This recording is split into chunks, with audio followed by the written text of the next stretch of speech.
Guys, let's talk Utah Jazz. Can Lauri Markkanen carry the Utah Jazz? An interesting article by Tony Jones in The Athletic today about Lauri Markkanen being featured by the Jazz. And the idea is the Jazz are going to make Lauri Markkanen the number one for the rest of the season.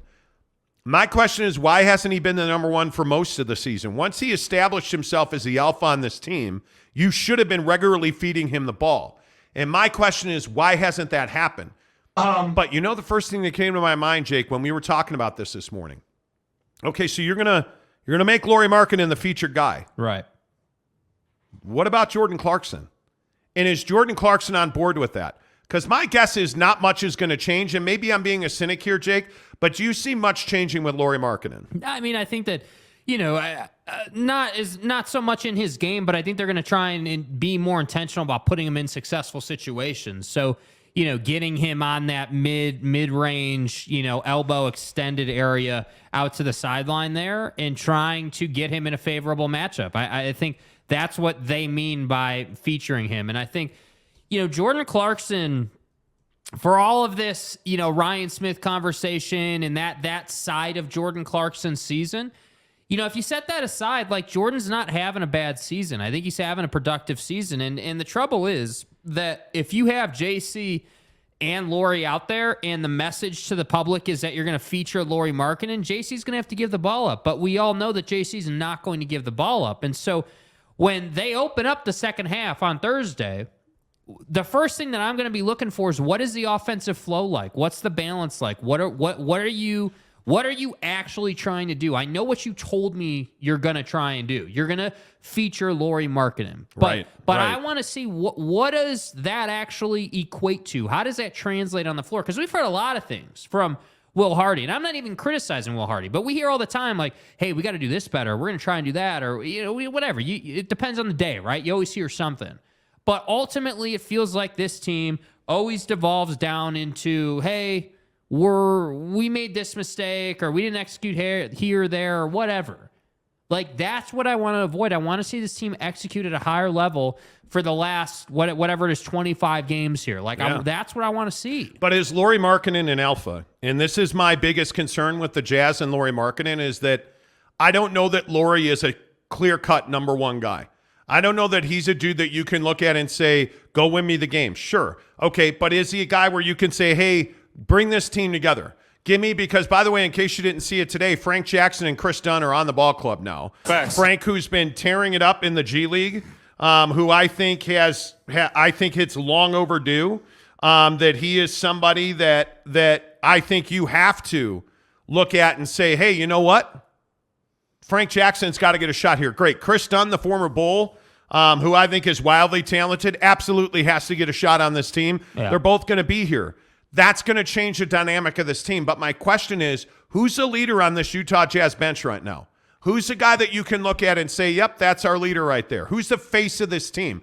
I'm telling you, it's still Jordan Clarkson. Yeah. No, I mean, 100%. I think if you ask any Jazz fan, they're going to go with Jordan Clarkson. But I think that, the Jazz front office and this team moving forward is Lauri Markkanen. I think that that's the guy that they'd like to build around, and not like to, they are. And I think that Walker Kessler is catching him. I think Walker Kessler has a chance to be the best big man in the league. I think that's his upside. You do? Yeah, I think he has the ability. I think he's got the he has the athletic ability, which I think is the first ingredient. You have to have at least the ability to get there. Because if you don't have the ability, I don't care who you are in the gym, you're not going to overcome just raw talent, raw athleticism as a big. So as a big at his size, he's got the athleticism, and now he's got to figure out how he can get a little bit tougher, a little bit stronger, how he can use his jumper to open up the drive to the basket, just like any other player would. And that's why I think,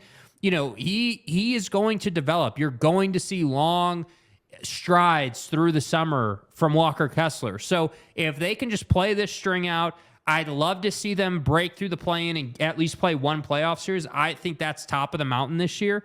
If you do that, you've had a hell of a year. I think if you get to the play-in and lose, you still had a good year. Not a hell of a year, but a good year. You did what you needed to do. So that's what I say. This whole featuring Markkanen thing, I agree with you. You should have been featuring him already. And this Jordan Clarkson situation, the other problem with saying you're going to feature Markkanen and Jordan taking the ball is now Jordan's on a prove it deal, right? Can we just agree with that? Like, hey, I'm going to be a free agent. I'm not accepting my option on this current contract. I want to see what I can go and get on the market. Well, you better go and earn that money. Now, you got to prove that you're worth that $90 million 4-year contract extension. So Jordan Clarkson's not going to be so willing, in my opinion, or reticent to give up the ball, dude. And I don't blame him for that. I'm curious. And again, I'm curious if he signs with the Jazz over the summer. Because I think this is it for Jordan Clarkson. This is the last big contract of his career. It's probably 3 years. It's probably $75 to $90 million. I think this is his last best opportunity to make that bread and win a championship. Does that happen? Are the Jazz championship material in the next 3 years? I think they're very close. Do you want a 34-year-old Jordan Clarkson to still be ball hogging on your club when you're trying to win a championship? I don't know. I mean, ask me what the rest of the roster looks like. Do you want any part of paying Jordan Clarkson $90 million? Because I don't. And I know we've talked about this ad nauseum. I still don't understand why he wasn't traded. I would love somebody to ask. And again, somebody was asking in the comments earlier why Ryan Smith hasn't been on the show. We've asked. Multiple times. We have asked. I sent an email today. And we just have not gotten the green light. And my guess is we likely won't. But I think Jordan Clarkson... And the thing that worries me most, Jordan Clarkson served this club well. He deserved to go to a championship caliber club right now. And they, for whatever reason, didn't want to do that. And I don't know, is that Jordan saying, I want to be here? That's not what I was told. Jazz sources told me he let them know he'd be okay being moved to a contender.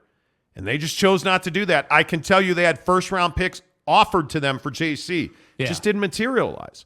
So I don't know how you look at this situation, and I don't know how you look at Jordan Clarkson and see a happy ending here, because I think he deserves it. I think he's served this club well. You let him go, and I think there's going to be a lot of anger and vitriol from Jazz fans. And trust me, as somebody that does a global sports talk program on a daily basis, the Philippines are pissed if you even look at Jordan Clarkson with any question in your heart.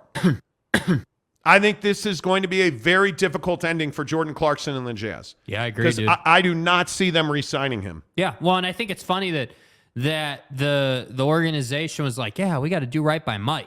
We got to make sure we take care of Mike. And they are hoping JC's not selfish and are, willing, so far as we've been told, willing to take that risk, willing to allow JC to be an unrestricted free agent. Doesn't have shades of Gordon Hayward written all over it or anything if you're a Jazz fan, right? Like, that's the situation you're dealing with. And I understand why, I get why Filipinos would be pissed, right? I get it. Jordan's your guy. I understand, and I respect that. I have no problem with that. But I'm telling you, it does not make sense to continue to overpay someone who just isn't in your championship timeline. And if you think he's in your championship timeline, then like I've said many times in the past, we just have a philosophical disagreement. Yeah, I think it'll be very interesting. Brady Cook says, I want Jason Tatum. Yeah, we all do. Yeah, so do I. Right? I want Jason Tatum too. Come on now. Jason Tatum. I mean, what he did in the All-Star game, scintillating. Yep. Scintillating. Car Wash Channel. What's up, Car Wash Channel? Good to see you, dude. Yes, Lauri can carry the Jazz with the three-pointer he makes, and he's a good guard. He works hard defensively. I would agree with that. The Common Man. What's up, Common Man? Are you new to the show, I think? Lauri is going to learn to refine and season his game. He needs a good young point guard to set up the offense and not a black hole. Agreed. I'm curious what Chris Dunn turns into here. Because Chris Dunn's a guy that brings volatility, and Chris Dunn's a guy that brings ability. And I think he just has been in some awkward situations. He was injured. He's played well in the G League. In my opinion, I've seen enough to know that he can play at this level. Mm-hmm. I wonder what Chris Dunn brings. Jacob DeLambo, what's up, DeLambo? They were pumping the players they wanted to trade the first half of the season. And I don't have any problem with that. No. I think that's the business of the league. I think, that was the challenge to Will Hardy pre-trade deadline, and now I think the challenge is different post-deadline. Yep, I agree. Chris Dunn could become a player. I agree. DeLambo says we are not going to win many games during the final stretch of the season. I would not think so. Julian, what's up, Julian? Could it be that the Jazz want to re-sign JC and then try to get more for him at the next deadline? I just don't know that makes a lot of sense because all of that's out of your control. Yeah. You know what I mean? Like if you let him go to free agency, let him. When he chooses to go to free agency this summer, it's out of your control now, bro. Yeah. Like you're done. Like you don't have an opportunity to re-sign the guy. Facts. And I think you're asked. This is Gordon Hayward all over again. Yep. All over again. Brandon Butler, a member of the program, says, my supposition is they didn't want to take salary back. They want him to opt out and walk away so they have cap space to work with. Man. Okay, and hey, if that's the case, fine. I'm good with that. You want to roll like that, I'm good. I'm with that. I would hate to see him go away for nothing because he's worth a first-round pick, in my opinion. You know, like But now that's best case scenario with the decision you've made. Yeah.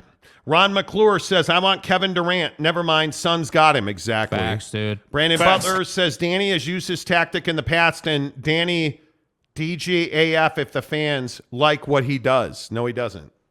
He doesn't give a Quinn B, do you think the Jazz will start letting Kessler take mid-ranges in games? He has a decent shot. Well, listen, I think it's coming. And, Jake, I know you've talked about this ad nauseum. I think he does come back next year with a jumper. Yeah, I think that it's no surprise that we got a bunch of videos of him shooting three-pointers and shooting mid-range and having some fun at All-Star game practices. And, and we saw that with Rudy. That's, the Jazz like to do this. But for me, I think Walker Kessler has the ability to shoot it.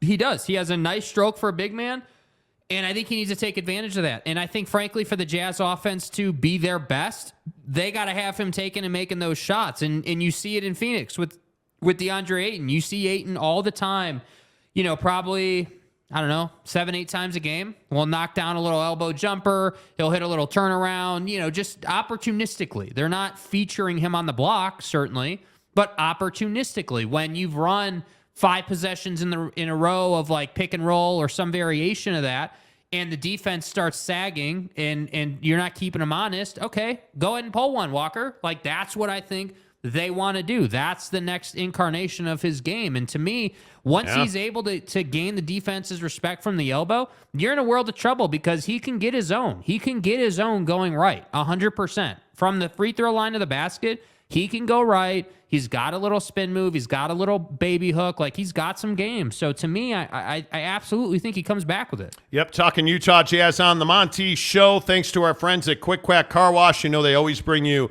Utah Jazz and NBA talk on the Monty program.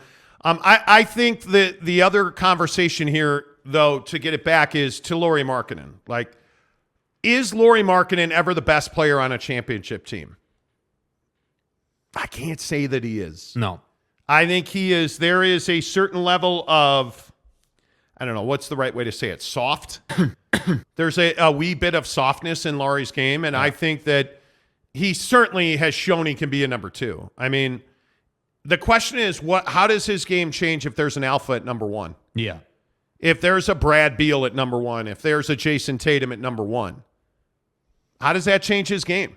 If there's a Kevin Durant, how does that change his game? And the answer is, I don't know.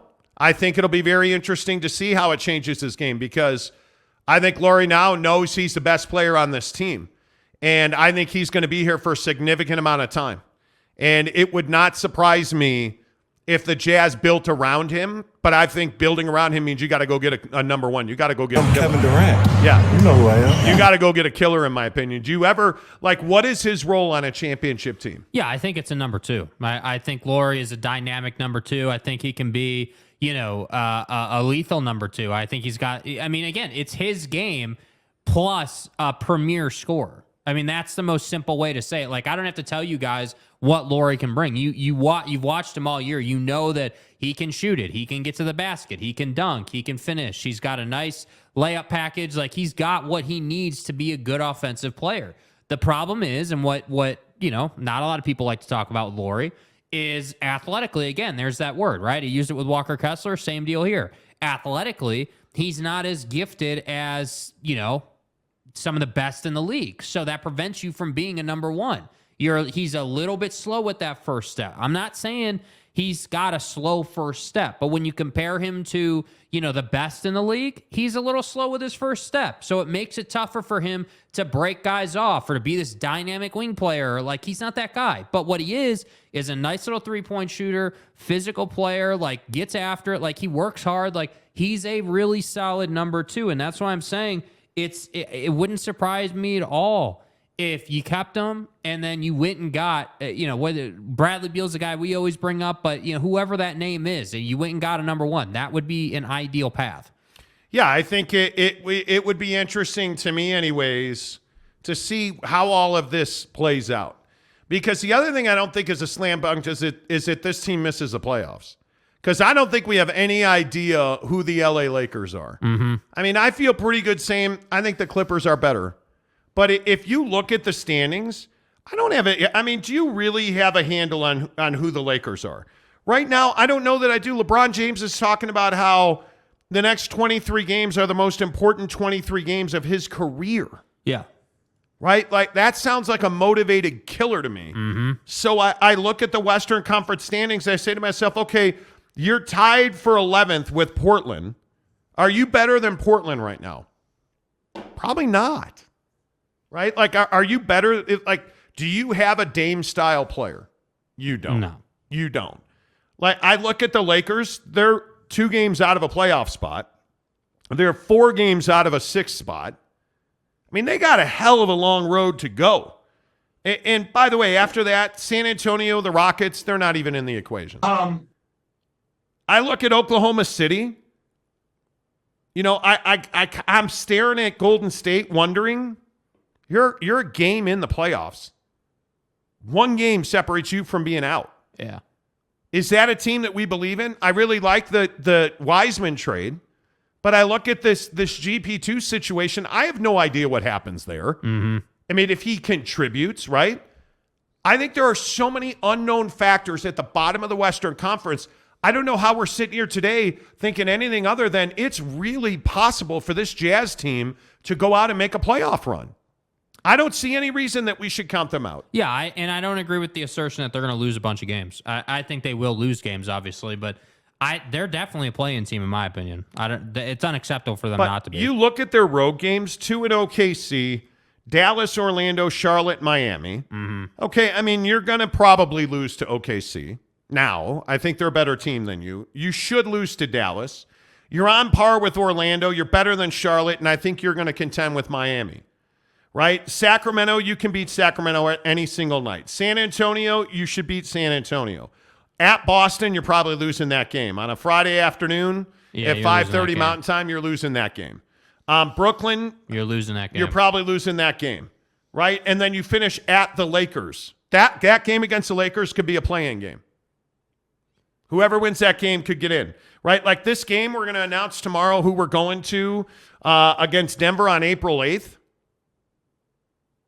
At 4 o'clock tomorrow, we'll tell you who we're taking to that game. Mm-hmm. That game will likely be hugely consequential to the Jazz playoff hopes. Yeah. Right? You look at their road games, they have a chance to win probably half their road games. By the way, the home schedule's no cake. Now, obviously, you're coming out against Oklahoma and San Antonio twice, Thursday, Saturday, Tuesday. So that feels like a nice spread of games. Yeah. Thursday off Friday, Saturday off Sunday, Monday, Tuesday off Wednesday, Thursday, Friday to start the road trip. Your next homestand is March 18th, Boston. The 20th, Sacramento. 22nd, Portland. 24th, Milwaukee.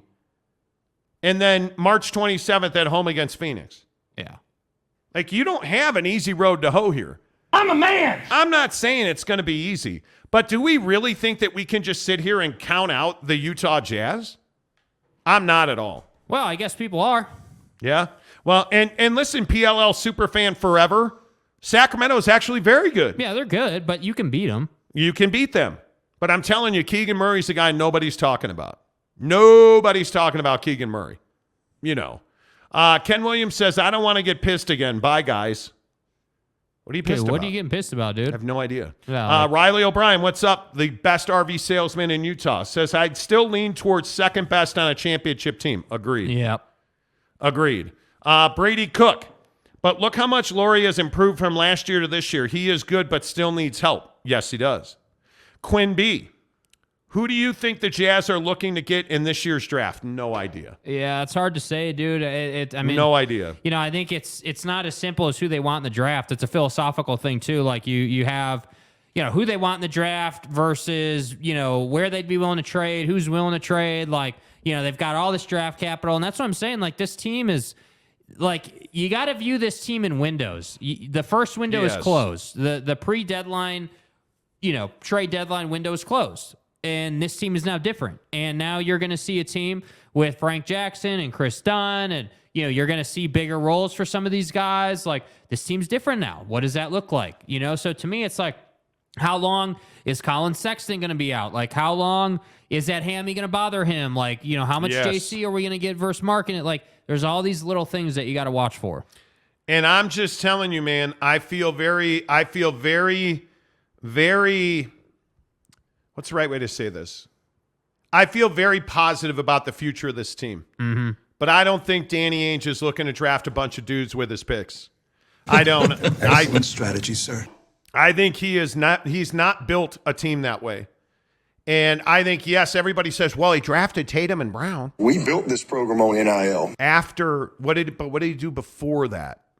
Like, his championship teams were not built on the draft. Yeah. And he's looking to win now, not later. Yeah. Brandon Butler. The problem with Lauri is he still needs somebody to facilitate for him. Yep. I would agree with that. And I think Chris Dunn could be that guy. I'm excited about Chris Dunn. Yep. Frankly, you guys, I'm excited about this entire roster right now. Like, I look at the Utah Jazz. The Utah Jazz. Colin Sexton's got to stay healthy. Yeah. It's becoming problematic now. But Clarkson, Markkanen, Walker Kessler, Udoka, Bro, what are you talking about? Ochai Agbaji, THT, Chris Dunn. I love him. Yeah. And I'm telling you, trust me when I tell you, Chris Dunn's going to do some things that are going to wow you, and then he's going to disappear for a minute. And then he's going to do some things that are going to wow you, and then he's going to disappear for a minute. And Frank Jackson likely is not a guy that A, is going to stay healthy, or B, contribute a huge amount of production to this team. You know. Yeah, but I still think he's a guy that long-term they need to develop. Frank Jackson? Nah, he's not a long-term guy. Okay. Now, Chris Dunn, that's a long-term dude. Chris Dunn's a guy that can play in this league. You know, he's a 1994 baby. So you feel like us millennials. He's on the right side of 30. For a minute. Like, you feel like he can play a little bit, man. Mm-hmm. You feel like he can play a little bit. So I'm excited about him. The problem with Frank Jackson is he's had multiple opportunities and he has not flourished. And when you look at the opportunities that he's got, now granted, it was New Orleans when they were terrible, and it was Detroit, and they've never been good. The guy barely has one season averaged double-digit points. Now, Give him a real run, man. Well, he's had a real run, though. How many games played? 53, 40, 59, and 61. Yeah. Not as a starter, but this guy also a guy that averaged just about 20 minutes a game, 18 minutes a game in his career. The problem is he's only a 33% career three-point shooter, and you got to be better than that. In the G League, he was better than that. Dude can play, but what is he he has not shown to be more than a role player. Yeah. And I know there's great affection for him in this state, but man, I'm telling you, go easy. Jeremy Bolton. Jazz needs some Mac McClung. Well, McCluskey, take it easy. McCluskey. Mayor of Monty Town. Jeremy McCluskey, take it easy. Squid, the 3 games since the trade, he hasn't have people set him up the same. He's struggling adjusting. You can see it in his efficiency, but he is averaging 28 since then. Yeah. Yeah. Are you talking about Markkanen? Yeah. Well, I mean, it's going to be a huge change for him. I mean, I think no matter what, Lauri Markkanen's a piece going forward. I could see a scenario where he just doesn't play a whole lot of good basketball because I think it's going to be a real challenge. This 4 days off going to Thursday, this is a big deal for the Jazz because they have a lot of new pieces now. With Dunn and Frank Jackson, and granted, Frank Jackson's been playing on the Stars, so he's in the system. But it's going to take some time to assimilate them.